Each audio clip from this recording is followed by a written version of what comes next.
Dr. Matthew Opoku-Prempeh, the Energy Minister, and some senior staff at the Ministry of Energy have received various recognitions at the 2022 Civil Service Awards. The Energy Minister's Award was in recognition of outstanding leadership and support for reform initiatives in the civil service. At the colorful ceremony held on 2nd June 2023 at the Accra International Conference Center, Wilhelmina Asamoah, the Chief Director, and Fafa Podu, the Director of Legal, were also named as SID Best Chief Director and Best Director.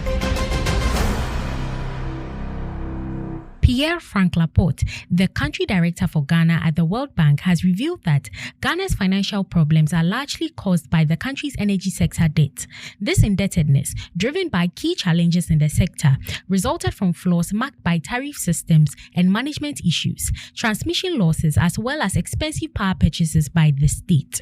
According to Laporte, the disparity between production costs of independent power producers and the amount customers paid had resulted in an increase in debt since the government could not fulfill financial promises to the IPPs. He therefore recommended that government use the West African power pool to provide cheap electricity for its citizens and industry.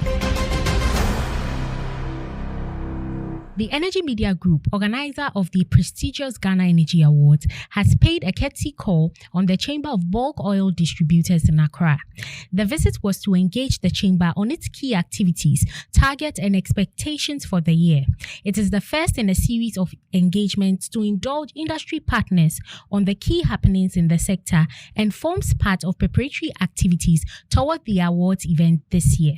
Dr. Patrick Ofori, the chief executive of the chamber, welcomed the delegation and applauded the Ghana Energy Awards as an incredible initiative. He subsequently proposed a partnership with the Energy Media Group as a media firm to build the public's capacity and knowledge of the sector through the Energy TV enterprise. The research teams of both firms, he said, could also liaise to further examine issues in the sector. The National Petroleum Authority has announced that between January and April 2023, a significant amount of contraband crude oil and fuel in the Western region was confiscated. The Ghana Navy and Marine Police captured a total of 108,000 litres of diesel and 73,000 litres of crude oil from smugglers operating on the high seas during separate operations. Sandra Edu, NPA's Western Regional Manager, released this information at a media event in Takoradi on 1st June 2023. She reported that the smugglers involved in the diesel seizure have been arrested and are currently on trial. The crude oil traffickers escaped detection, but the confiscated commodity was brought to Accra. The NPA is to release further details to the public soon. Technology giant Huawei on Friday, 2nd June, unveiled a new solar solution for electric cars as well as home and industry solar power systems in Kenya. Dubbed Long Distance Runner, the project seeks to phase out energy sources such as coal and replace them with green and renewable energy sources such as solar. The company says its initiative is anchored on 4 main technological dimensions, namely watt, battery, thermal, and bit energy, all of which are renewable and more efficient than other traditional energy. Huawei is banking on this technology in the hope that it will help catapult its global presence as a giant partner in mitigating climate change. The Energy Media Group, organizer of the distinguished Ghana Energy Awards, has paid a courtesy call on the State Interest and Governance Authority in Accra.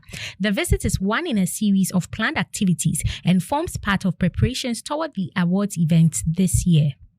The purpose of the visit, according to Engineer Henry Taino, the event director and chief executive of EMG, is to establish cordial relations with the authority.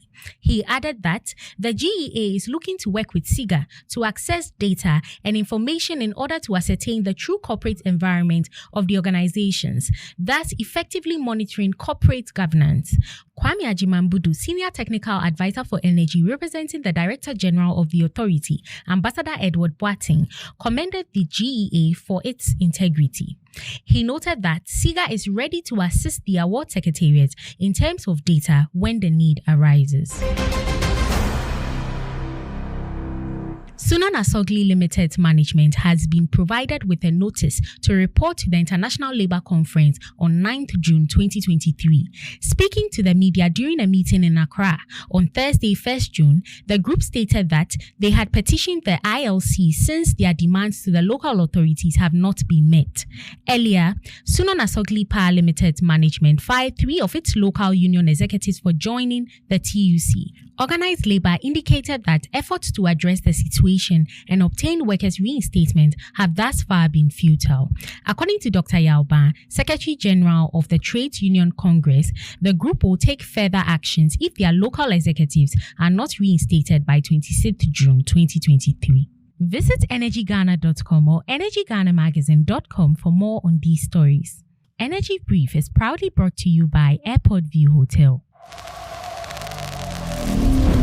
Energy Ghana TV. Local in focus, global in perspective.